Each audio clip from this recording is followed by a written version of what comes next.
Snow came early to Frost Creek that year, falling not as decoration but as judgment, whitening the roofs, the roads, the memories people tried to bury, and on the morning it began in earnest, Ayanna Grey Willow, aged 20, an orphan, stood at the edge of the town with a bucket in her numb hand while laughter followed her like thrown stones, and she did not look back because she had learned that looking back only taught people where to aim next. And still, somewhere inside her, a quiet question stirred about how long a heart could survive being treated as less than human. They told her it was work, said it with crooked smiles and eyes that slid away too quickly, told her to take the bucket, the brush, and the soap, and to walk out to the far edge of the white fields where Caleb Thornton, age 30, kept his ranch, the cowboy everyone called cold, dangerous, unkind, because it pleased them to believe that someone worse than themselves existed. And as Ayanna walked through the deepening snow,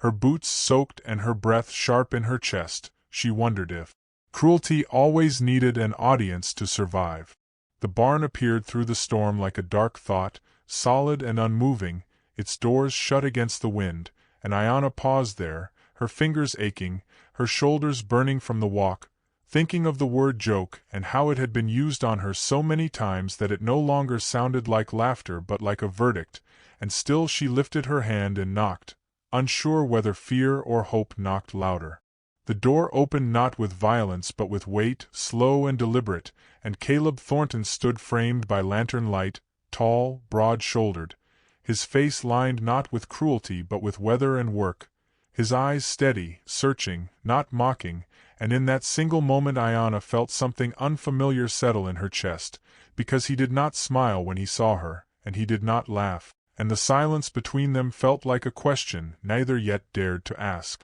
"They sent me," she said, because honesty was easier than pride when one had nothing left to protect, and she waited for the dismissal, the sharp word, the closing door, the fulfillment of the town's entertainment. Caleb looked past her once, toward the white fields and the invisible eyes of Frost Creek, and something settled firmly in his posture. Not anger, not pride, but a quiet resolve shaped by years of standing alone against weather and judgment alike. And without a word he stepped aside, pressing into her hands a pair of gloves worn soft by long use, the leather carrying the memory of warmth, and in that small, unspoken offering, the world shifted just enough to be felt in the chest before it could ever be understood. Inside the barn, warmth lingered close to the animals, hay and breath and lantern smoke weaving together into a living, sheltering scent, and Ayanna began to scrub as she had been told, her movements careful and reverent,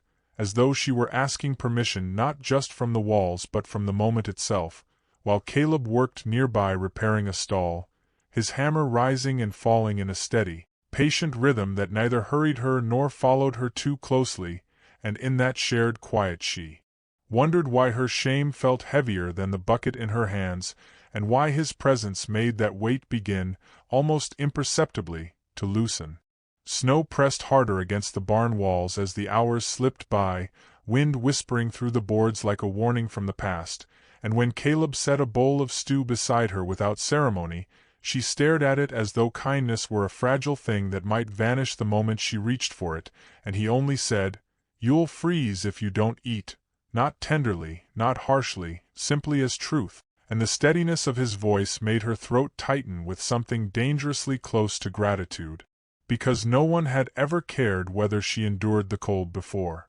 She ate slowly, stealing glances at him from the corner of her eye, noticing how he moved around her space without claiming it, how he left room for her breath and her dignity, how he never once asked why the town had sent her as though her presence required no explanation, and in that rare, generous silence between them, she felt something soften inside her, realizing that perhaps being seen without being questioned, without being judged, could be its own quiet, unexpected form of mercy. When the storm thickened into a white wall and the road disappeared entirely, Caleb stood at the open barn door for a long, listening moment, snow curling around his boots like a living thing, before he said, "You can't walk back in this," and the words carried no command and no expectation, only a steady concern that felt unfamiliar in its gentleness, and Ayanna felt the old fear rise in her chest. The fear that shelter was never freely given, that warmth always came with a cost, and she lifted her chin instinctively, bracing herself for terms, for conditions, for the quiet bargain that never came. "There's a spare room," he added after a pause, his voice low and unassuming, already turning away as though to offer her dignity before she could even ask for it, and as she followed him toward the house, snow erasing their footprints behind them, she wondered when safety had begun to feel like something she might deserve, and why the thought frightened her more than the cold ever had. That night, wrapped in a blanket that smelled faintly of cedar, smoke, and a life lived honestly, Ayanna lay awake listening to the wind batter the walls like an old memory demanding entry, thinking of all the nights she had survived by making herself small, silent, invisible, and realizing with a slow, trembling awareness that here, invisibility was not required, only her presence. And the realization unsettled her more deeply than any threat, because it asked her to believe she mattered. Morning came muted and pale, the world softened by fresh snow, and with it drifted the distant echo of town voices carried on the wind, sharp and familiar, and when Caleb stepped outside to meet them, his body filling the doorway without aggression or display, Ayanna heard her name spoken as if it were an object, a thing to be retrieved, and then she heard Caleb's voice, calm, unwavering, and rooted like the land itself, say, "She's staying until the storm breaks," and the silence that followed pressed heavier on her heart than shouting ever could. She had not meant to listen, had not meant to let herself hope, but she did, and when the voices finally retreated into the white distance, something fragile and long-guarded inside her cracked open, because no one had ever chosen her comfort over convenience before, and as she stood there trembling between gratitude and fear, she realized she did not yet know how to carry such care without wondering when it might be taken away. Days passed in a rhythm shaped by snow and honest work, by shared meals eaten without ceremony or expectation, by small, steady acts that spoke more deeply than any promise ever could, like the way Caleb fixed her torn boots at night without drawing attention to her need, or the way he waited, truly waited, for her to finish speaking before he answered, as though her words deserved space, and slowly, almost without her noticing, Ayanna's shoulders began to lower, as if her body were unlearning a lifelong flinch it had carried since childhood. One evening, as she braided her hair by the fire, the flames casting soft gold across the room, Caleb paused in the doorway, watching the careful, practiced way her fingers moved through the strands, and she felt his gaze not as hunger or possession but as recognition, steady and respectful, and when she finally looked up, their eyes met without urgency and without demand, the silence between them stretching warm and fragile,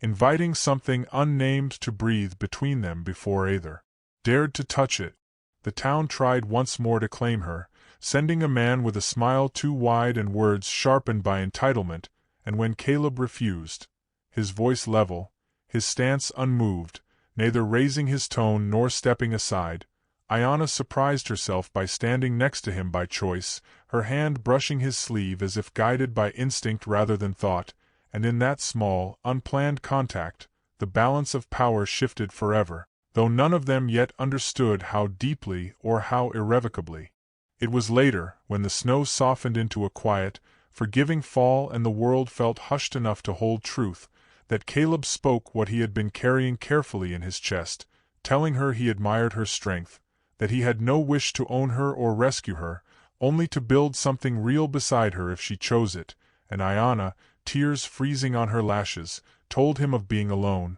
of learning to expect nothing so disappointment could not find her, and in that shared confession trust took root where fear once lived, delicate and brave, asking only to be given time. The proposal came without spectacle, just as love itself had come to them, offered beside the barn where they had first stood as strangers, breath clouding the cold air, the past still heavy between them. There was no ring, no practiced speech, only Caleb's quiet vow of respect, of shared labor, of a home that would never be taken from her or turned against her. And Ayanna answered the only way her heart knew how, by resting her forehead against his chest, closing her eyes and listening to the steady, undeniable truth of his heart, a rhythm that promised constancy where her life had known too much uncertainty. Their wedding was simple and proper, yet achingly beautiful, held beneath a sky washed clean by fresh snow, as if the world itself wished to begin again with them. Their vows were spoken softly but firmly, words shaped by survival and hope, witnessed not by crowds but by the land that had seen them endure. When Caleb took Ayana's hands, calloused, warm, honest, she felt not claimed, not possessed, but chosen, fully and freely, and for the first time in her life, the world felt wide enough to hold her joy without demanding a price. Marriage did not change the quiet of their love, it deepened it, settling into their days like a gentle snowfall. Mornings bloomed with shared glances over steaming coffee, unspoken understanding passing easily between them. Evenings brought laughter that startled them both, bright and unguarded, and nights wrapped them in the rare comfort of belonging earned rather than given. As the snow slowly melted into memory, Frost Creek faded into irrelevance, its old judgments shrinking into nothing, powerless against a life built patiently, stubbornly, on dignity and care. In time, Ayana learned that love could be a place one arrived at, not something to flee toward in desperation, but a home built step by step, choice by choice. And Caleb learned that strength did not have to harden the heart to survive, that gentleness could exist without breaking. Together, they lived not loudly, not for witness or approval, but fully, their happiness a quiet defiance in a world that once mistook cruelty for amusement. And if you listen closely, when the snow falls just right and the land holds its breath, you might hear their story in the hush between storms, a reminder that sometimes the smallest refusal, to laugh at pain, to turn away from kindness, to let go of one's own worth, can become the beginning of a life where love is steady, dignity is unquestioned, and courage is chosen quietly, leaving you to wonder what tender, waiting courage might still be asking to be chosen in your own life.